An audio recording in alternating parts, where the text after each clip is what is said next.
Okay, so this is perhaps a bit dramatic, but don't do this, alright? With the Amazon Affiliates program, there are certain rules. These are the key ones. We've covered off the first one, which is make sure you have the affiliate program statement on your website, so that's done.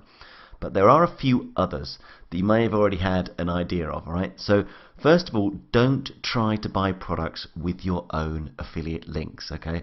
That would be a great idea, yeah? You could buy all kinds of products and you could get commissions based on the stuff that you were paying, effectively giving yourself a discount every time you bought something off Amazon.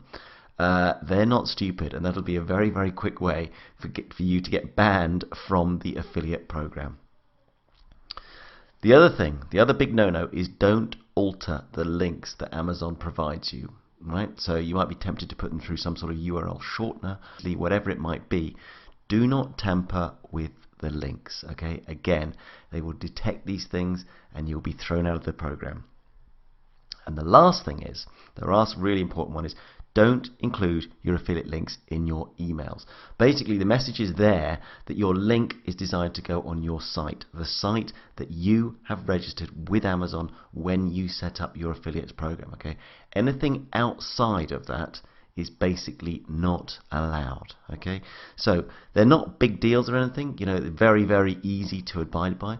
But I want you to be fully aware of them, because now we're really going to start getting stuck into building out the site.